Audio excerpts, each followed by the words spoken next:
sont durs, et de deux, vous n'aurez pas de couteau assez long pour les couper. Ok, ça c'est vraiment à ne pas oublier dans sa cuisine. Donc le couteau à pain juste là. Ensuite, si vous mangez de la viande, c'est le cas, on va avoir un bon couteau à viande juste là. Même principe, assez long, ok, parce que en fonction de la viande que vous allez manger, il va falloir une longueur. Alors celui-ci c'est pas le couteau avec lequel vous allez manger, ok, c'est celui qui va juste couper la viande en tranches ou des choses comme ça, ok. Donc avec une assez bonne longueur, une largeur assez convenable pour garder une sorte de stabilité, ok.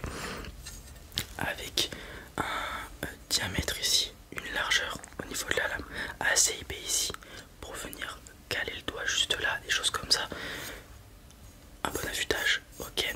Et donc ça va permettre de couper des viandes comme le rôti de porc, de veau, etc. Très pratique, excellent couteau, voilà, très très bon, indispensable. Et ensuite, couteau que vous pouvez utiliser vous une fois que vous avez coupé la viande, ça serait par exemple ce couteau là, couteau assez simple, sobre, à dents, celui-ci, ok. Il y en a qui préfèrent Adam et Ève, petite blague, avec petit manche en céramique, très confortable, ok, d'utilisation. Celui-ci il est multi-usage, ok, viande, poisson, peu importe, ok. C'est vraiment le couteau multitâche, ok. Donc Adam avec bout arrondi pour que ça soit un peu moins dangereux, ou alors pratique par exemple pour le beurre, ok, ou des choses comme ça. On a celui-ci avec un manche différent, ok. Ou alors rapport arrondi, on va avoir aussi celui-ci qui peut être assez pratique, un peu plus lourd qu'en acier, ok.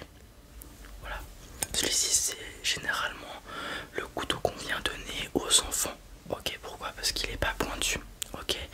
Il y a des dents, mais comme vous pouvez le voir, voilà, c'est à peine pour couper la viande, les viandes faciles, le poulet, des nuggets pour les enfants, des choses comme ça, ok. Voilà, vraiment assez safe comme couteau. Comme vous pouvez le voir ici, il n'y a pas de dents, les dents commencent vraiment au bout. Souvent les enfants, pour avoir plus de force, ont tendance à prendre le couteau à la base, ok, juste ici. Et du coup parfois ça arrive qu'il y ait des accidents, ils se coupent. Là il n'y a pas de dents, pas de souci, ok. Ou alors en autre couteau à viande sans dents. Qu'est-ce que je préfère personnellement? On va avoir par exemple celui-ci qui nous vient tout droit du Portugal, ok, lame en inox sans dents comme vous pouvez le voir. Vraiment celui-ci coupe à la perfection, très affûté, aiguisé, ok. Attention à la pointe, ok. Avec un manche cette fois-ci en plastique, imprimé en 3D, la technologie, ok. Très solide.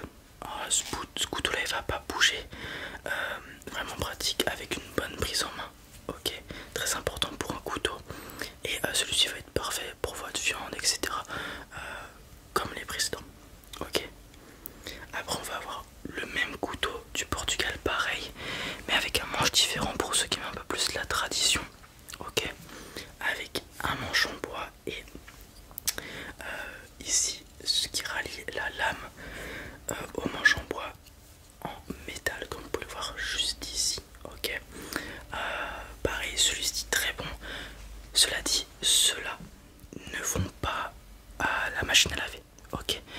Vaut mieux les laver à la main parce que si vous les passez à la machine, le poids à aller dans l'eau, ressortir à l'air, etc. va se détériorer. Et au niveau des points fragiles du couteau, ici par exemple ça peut se casser.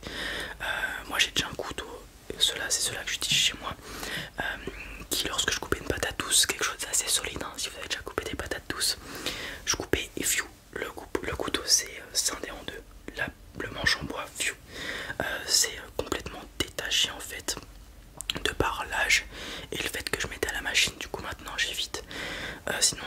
même lame que le couteau précédent, ok, pointu, hop, affûté, aiguisé, hop, ok. Je les préfère parce que la prise en main est plus cool et j'aime bien quand il y a de la matière, le bois, ok, c'est plus agréable au toucher. Après c'est vraiment personnel, ok, donc ça c'est les couteaux de la vie de tous les jours que vous allez utiliser tout le temps. Donc moi je serais vous, je partirais sur un de ces deux là parce que il coupe bien mieux que ceux à dents, ok. Ok, d'accord, on part sur ce en bois, très bon choix. Vous allez voir, c'est de la bonne camelote en plus, ça vient tout droit du Portugal, de mon village natal. C'est parfait. On a fait le couteau à pain, le couteau à viande, le couteau classique pour tous les jours. Vous m'avez dit que vous étiez viandard. On a ici un couteau à désosser si vous mangez des viandes un peu complexes ou vous êtes chasseur, ok. Couteau à désosser, donc assez fin, incurvé, pour venir se mettre au niveau des articulations et pouvoir couper ces articulations, ok. Scindé en deux, courvé à dents, comme vous pouvez le voir juste là, des dents très très fines, ok, pour pouvoir vraiment scier un peu l'articulation, donc au niveau du cartilage, c'est là où c'est le point sensible, en plastique, ok, juste là, directement incrusté dans le plastique, la lame solide comme il le faut, voilà. Vous dissociez pas trop, ok, vous n'êtes pas comme ça, ok. Après on va avoir ce couteau là, ça va être un couteau un peu pour les saucissons, des choses comme ça, lame assez fine en termes de longueur, comme vous pouvez le voir, sans dents, ok, comme vous pouvez le voir juste ici, tac, et vraiment là on vient couper le saucisson, le pâté, des choses comme ça c'est pour la charcuterie plus, ok, d'accord. Ou alors on va en avoir un autre encore plus petit, juste là, voilà.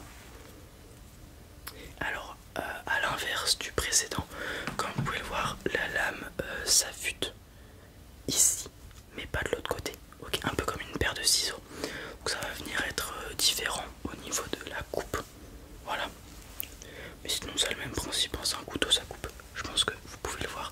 Regardez ici, vous voyez là, c'est aiguisé, et là aussi, à l'instar, à contrario de ce couteau là, et aussi légèrement plus petit celui-là, ok.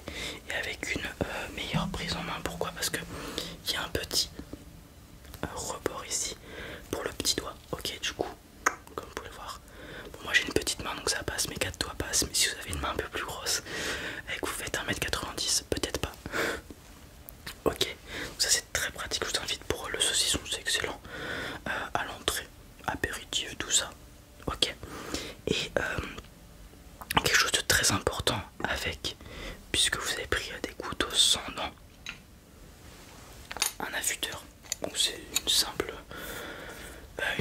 pas vraiment, mais c'est une tige en métal avec, vous pouvez l'entendre, plein de petits traits, ok, pour venir faire une accroche, et vous allez venir aiguiser vos couteaux parce qu'il faut les entretenir bien évidemment.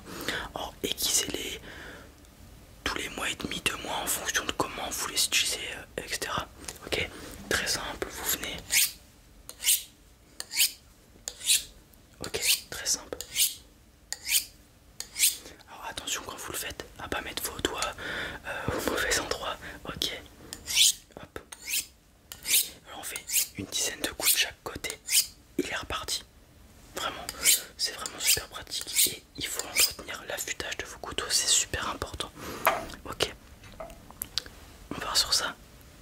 Ouais, c'est super important comme je l'ai dit.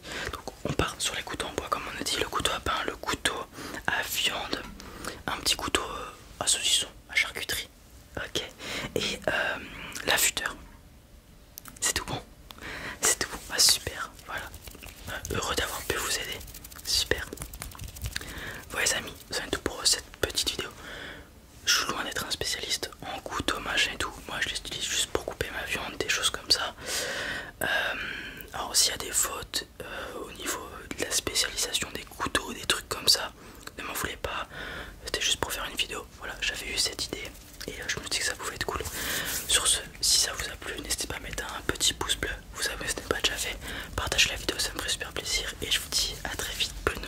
c'est la deuxième.